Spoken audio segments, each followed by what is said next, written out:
ಈಗ ಬಹಿರಂಗ ಆಗಿದೆ ಅಂದ್ರೆ ಮುಂಚೆನೇ ಹೇಳಿದ್ರೆ ಆದರೂ ಕೂಡ ಈಗ ಬಹಿರಂಗ ಆಗಿದೆ. ನೋಡಿ, ಇಡೀ ಮಾಧ್ಯಮಗಳು ಎಲ್ಲ ಮಾಧ್ಯಮಗಳು ವರದಿ ಮಾಡಿದ್ದದು. ಯಾರೇ ಒಂದು ಪಕ್ಷದವರಲ್ಲ ಅಥವಾ ಯಾವುದೋ ಒಂದು ಕೋಮಿನವರಲ್ಲ.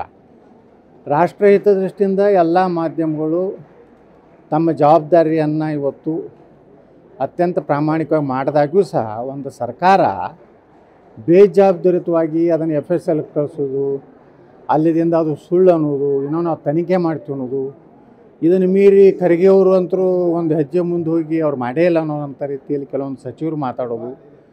ಇದು ನಾನು ಇಷ್ಟೇ ಹೇಳ್ತೀನಿ ಸಿದ್ದರಾಮಯ್ಯನವರಿಗೆ, ನೀವೆಲ್ಲ ಇಷ್ಟು ಅವರಿಗೆ ಸೌಲಭ್ಯ ಕೊಡ್ತಾಯಿದ್ದೀರಿ. 10,000 ಕೋಟಿ ರೂಪಾಯಿ ಕೊಡ್ತೀನಿ ಅಂತೀರಿ. ಅವರೇ ನಮ್ಮ ಮೊದಲ ಪಾಲುದಾರ. ಭಾರತದ ಎಲ್ಲ ಇದರಲ್ಲಿಯೂ ಅವ್ರದ್ದೇ ಪಾಲು ಅಂತ ಹೇಳಿ ನೀವು ಹೇಳ್ತೀರಿ. ಆದರೆ ನೀವು ಮುಖ್ಯಮಂತ್ರಿ ಇದ್ದಾಗನೇ ಇಂಥ ಘಟನೆಗಳನ್ನು ಮಾಡ್ತಾರಂದರೆ ನಿಮ್ಮದಾದ್ರೆ ಏನು ಮರ್ಯಾದೆ ಉಳಿತದೆ? ಇವತ್ತು ರಾಷ್ಟ್ರದ ಜನರ ಮುಂದೆ ಇವತ್ತು ನೀವು ಮುಖಭಂಗ ಆದ್ರಿ.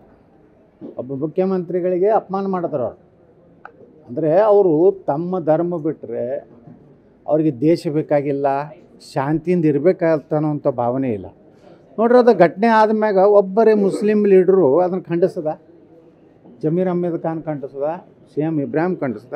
ಯಾವ ಮುಸ್ಲಿಂ ಮುಲಾಗಳಿದ್ರು ಅವರೇನಾದರೂ ಇದು ಸರಿಯಲ್ಲ, ನಾವು ಈ ದೇಶದಲ್ಲಿ ಇರ್ತೀವಿ, ಇದು ದೇಶದ ಅನ್ನ ತಿಂತೀವಿ, ನೀರು ಕುಡಿತೀವಿ, ಗಾಳಿಗೆ ಸೇರ್ತೀವಿ, ನಮ್ಮ ಮನೆಯಲ್ಲಿ ನಾವು ಪಾಕಿಸ್ತಾನ ಅವಾಗೇ ಗಾಂಧಿ ಹೊಡೆದಂಥ ಉದ್ದೇಶನೇ ಧರ್ಮಾಧಾರಿತ.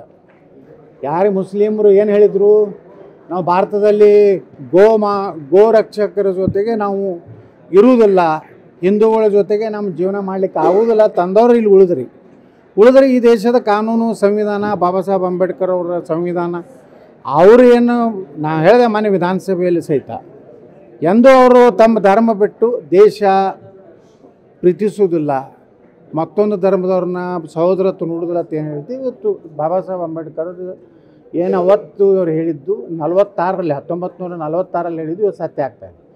ಇನ್ನು ಮೇಲಾದರೂ ಮುಖ್ಯಮಂತ್ರಿ ಸಿದ್ದರಾಮಯ್ಯನವರು ಈ ಹುಚ್ಚು ಅಭಿಮಾನ ಅವ್ರ ಮೇಲೆ ಇದ್ದಂಥದ್ದು ಬಿಟ್ಟು ನಿಜವಾಗಿ ಜಾತ್ಯತೀತರಿದ್ದರೆ ಹಿಂದುಳಿದ ಸಮಾಜದಲ್ಲಿಯೂ ಸಾಕಷ್ಟು ಬಡವರು ಇದ್ದಾರೆ. ಅವ್ರಿಗೆ 10,000 ಕೋಟಿ ಕೊಡ್ತೀನಂದ್ರೆ ನಮ್ಮದೇನು ತಕರಾರಿಲ್ಲ.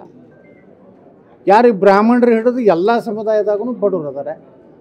ಬಡವರೇ ಅವರು. ಆ ಬ್ರಾಹ್ಮಣರಾಗ ಹುಟ್ಟಿದ್ರು ಬಡವರೇ, ಹಿಂದುಳಿದಾಗ ಹುಟ್ಟಿದ್ರು ಬಡವರೇ, ದಲಿತರು ಎಲ್ಲರಿಗೂ ನ್ಯಾಯ ಕೊಡ್ತೀನಿ 10,000 ಕೋಟಿ ರೂಪಾಯಿ ಕೊಟ್ಟು ಅಂತದ್ದು ಹೇಳ್ರಿ.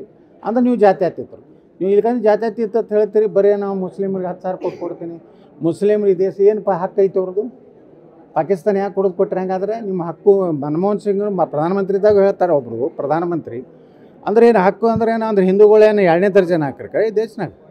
ಈ ರೀತಿ FSL ಬಂದ ಮೇಲೂ ಸಹ ಇವತ್ತು ಈ ಸರ್ಕಾರ ಏನು ಕ್ರಮ ತೊಗೋತಾ ಇದೆ? ಇನ್ನೂ ಅರೆಸ್ಟ್ ಮಾಡಿಲ್ಲ, ಇನ್ನೂ ಕ್ರಮ ತೊಗೊಂಡಿಲ್ಲ, ಇನ್ನೂ ನೀವು ಅಪೀಸ್ಮೆಂಟ್ ಇನ್ನೂ ಅವ್ರನ್ನ ತುಷ್ಟೀಕರಣ ಮಾಡೋದು ಬಿಡಿ. ರಾಜ್ಯದ ಹಿತ ನಿಮಗೆಲ್ಲ ಸಮುದಾಯ ಓಟ್ ಹಾಕ್ಯಾವ, ಕೇವಲ ಮುಸ್ಲಿಮರ ಮ್ಯಾಗ ನೀವು ಕರ್ನಾಟಕ ಮುಖ್ಯಮಂತ್ರಿ ಆಗಿಲ್ಲ, ಎಲ್ಲ ಇಡೀ ಸಮಸ್ತ ಹಿಂದೂ ಸಮಾಜ ಹಾಕಿದೆ, ಎಲ್ಲ ಸಮುದಾಯದವ್ರು ಓಟ್ ಹಾಕಿದಲ್ಲಿ ಒಂದು ಸರ್ಕಾರ ಬರ್ತದೆ. ಕನ್ನಡಿಗರ ಮೆಚ್ಚಿನ ನಿಮ್ಮ ನ್ಯೂಸ್ 18 ಕನ್ನಡ ಈಗ ವಾಟ್ಸ್ಆಪ್ನಲ್ಲಿಯೂ ಲಭ್ಯ. ಕರ್ನಾಟಕ ಮತ್ತು ದೇಶ ವಿದೇಶದ 360 ಡಿಗ್ರಿ ಸುದ್ದಿ ವಿವರವನ್ನ ನೀವು ನಿಮ್ಮ ಕೈ ಬೆರಳುಗಳಲ್ಲಿಯೇ ಪಡೆಯೋದಿಕ್ಕೆ ಈ QR ಕೋಡ್ ಅನ್ನು ಸ್ಕ್ಯಾನ್ ಮಾಡಿ. ನಮ್ಮ ಚಾನೆಲ್ ಅನ್ನು ಫಾಲೋ ಮಾಡಿ, ನೋಟಿಫಿಕೇಶನ್ ಆನ್ ಮಾಡಿ.